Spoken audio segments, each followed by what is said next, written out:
Una primera pregunta, Ricardo, me gustaría que me dijeras quiénes estaban contigo allí y si tenemos alguna manera de que tú puedas hacer una breve descripción de la actividad de ese día.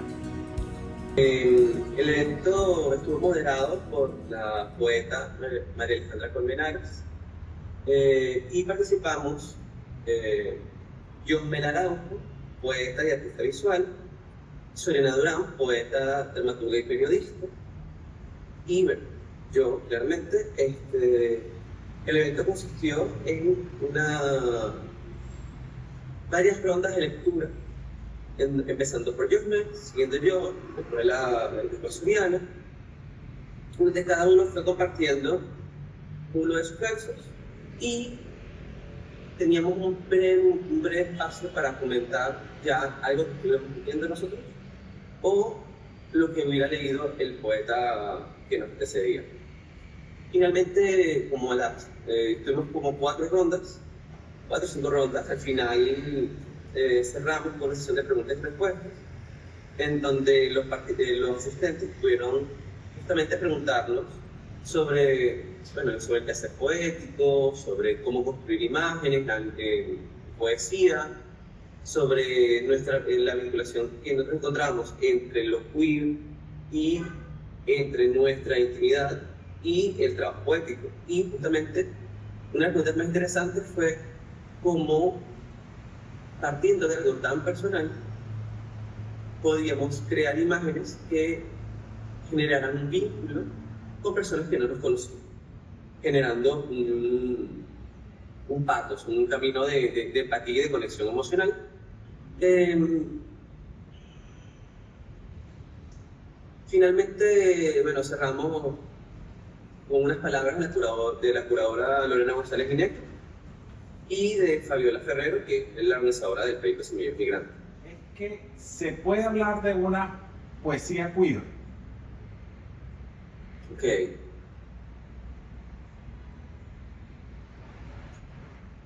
Bueno, yo creo que se puede hablar de poesía queer o de arte queer en la misma medida en la que se puede hablar de una poesía feminista o de un arte feminista o de un arte o una poesía femenina y o masculina.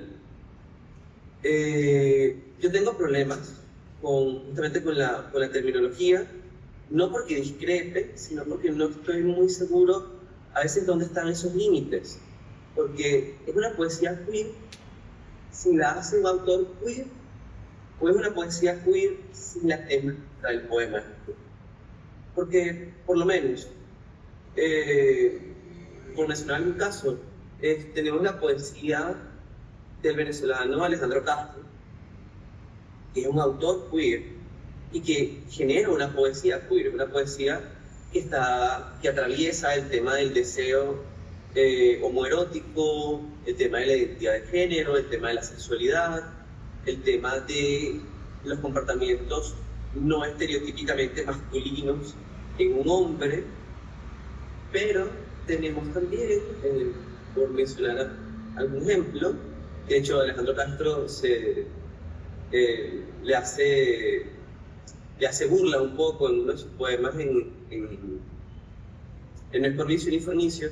Tenemos a García Lorca, que es un autor queer, y en donde podemos encontrar en algunos de sus poemas ocultos un deseo homoerótico, podemos encontrar insinuaciones, pero que también escribió sobre una enorme cantidad de temas. No específicamente queer. Entonces, ¿es una poesía queer o es un autor queer que es capaz de escribir sobre cualquier otra cantidad de temas? Entonces, yo creo que sí existe una poesía queer, pero esos límites son muy borrosos. No sé si estoy explicando, ¿verdad? No, claro. Estoy un poco las ramas. No, y claro, y lo entiendo, porque fíjate, si ser un experto en literatura y en poesía, me parece que cuando hablamos de poesía es una expresión que está muy vinculada a las emociones, sentimientos personales, ¿verdad? Entonces la identificación del sujeto que produce la poesía y lo que la poesía dice puede estar siempre muy vinculada a esas emociones.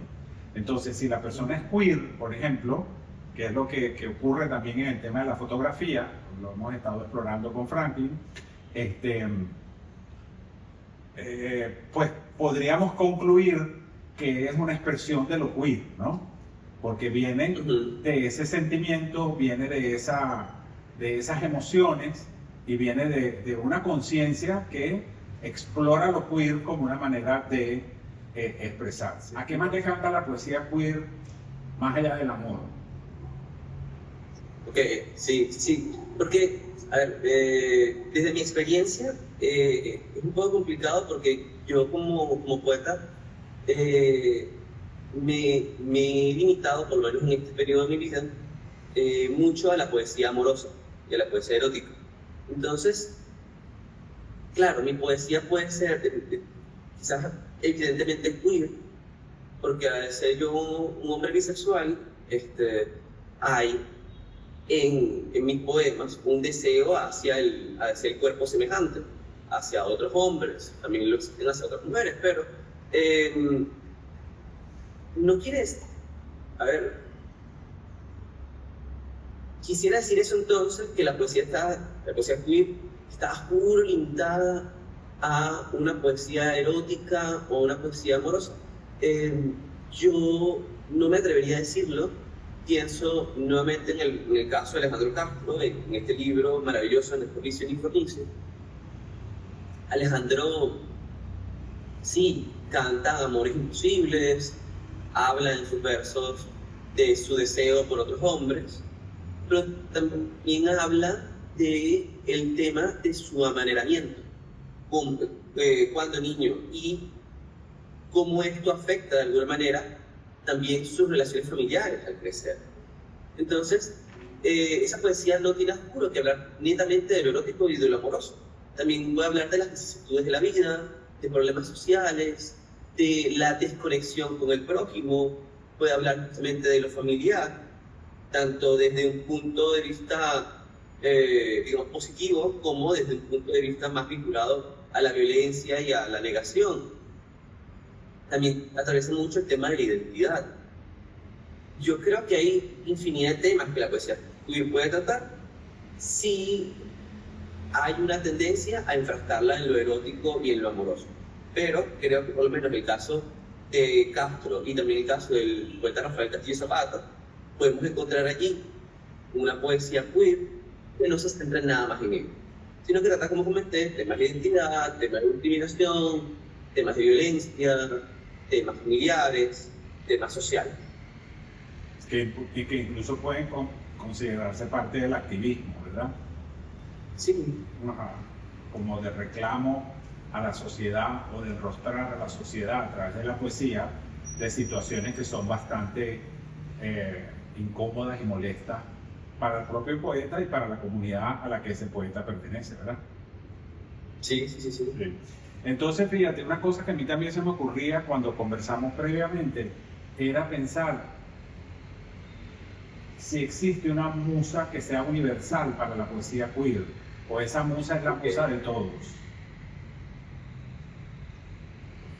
Repíteme lo último, que no consumí, perdón. La pregunta se orienta a preguntarle a los poetas que siempre dicen que tienen una musa, alguien los inspira, si existe una musa en la poesía queer. Ok. Bueno, yo también tengo mis diferencias con el tema de la musa, porque sí, la inspiración está, esta voz que alguna vez en algún momento llega y el poeta recibe los versos o encuentra la musicalidad para escribir, eso está, pero el trabajo del poeta, el trabajo del escritor, requiere mucho tiempo de estudio, mucho tiempo en la oficina, sentado, escribiendo, leyendo, que más allá del tema de la inspiración.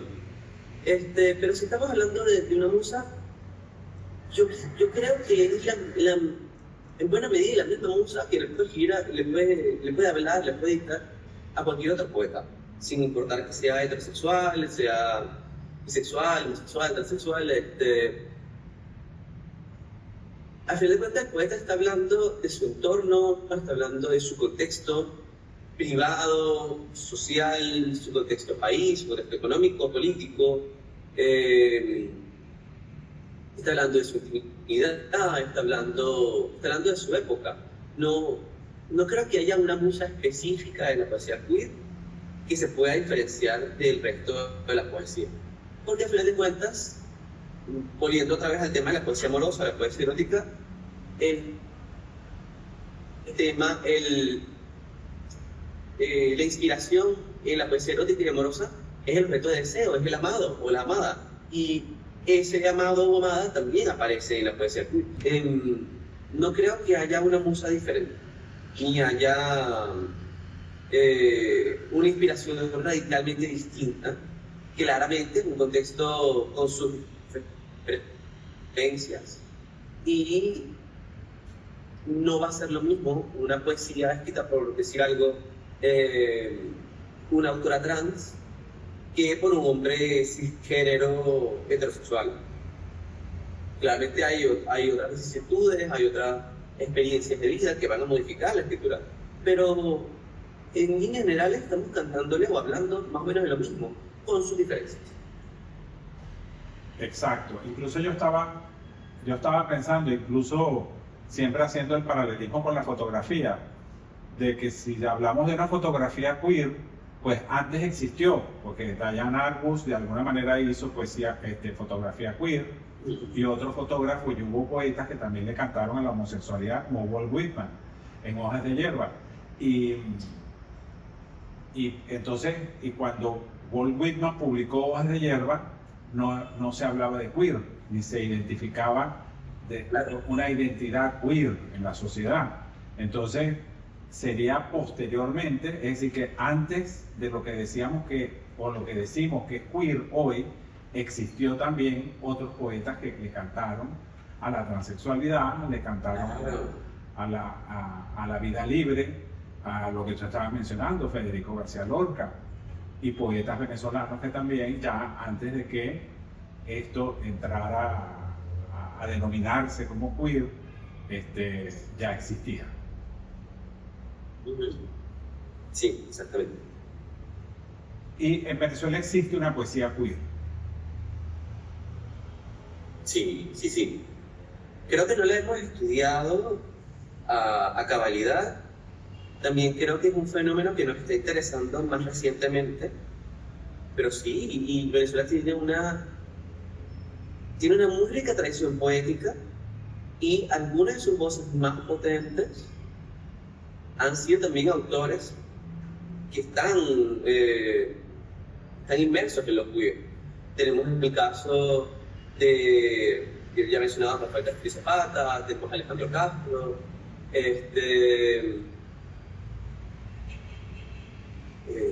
los ejemplos me evaden en este momento, discúlpame. Pero sí, hay muchos autores jóvenes en este momento, autores de mi generación, autores jóvenes, que están justamente abordando todo este tema. El caso, por lo menos, de Soriana Durán, que ya la mencioné, de Yosmel Araujo, que tiene un rato sin escribir, pero que tiene una muy buena poesía de temática queer. Pienso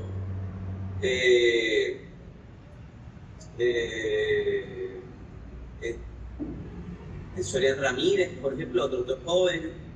Pienso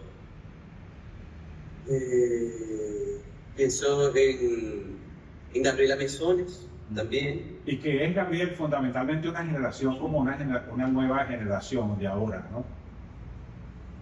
Sí, creo yo que esta generación, a partir de Alejandro Castro, una generación con la que yo tengo una diferencia de 10, 8 años, a partir de aquí hay un interés a lo queer, en hablar de la sexualidad, de la homosexualidad, de la bisexualidad, de la transexualidad, de la identidad de género, y de expresiones no hegemónicas de la masculinidad y la feminidad. Eso ahora, por lo menos en los autores de la generación Z, a quienes yo les llevo 6, 7 años, eso es un tema bastante recurrente, un tema de parte bastante hablado. Hubo, ha habido de hecho algunas antologías y eventos de poesía, así como el que participé en el marco Semillero Migrante, que centran su interés justamente en esto. Pienso en la Semana de la Diversidad Sexual que llevó a cabo por muchos años la Galería Nacional. Había siempre un espacio para la poesía. Pienso en una antología que sacó El Perro y la Rana hace un par de años, justamente sobre autores queer, autores LGBT.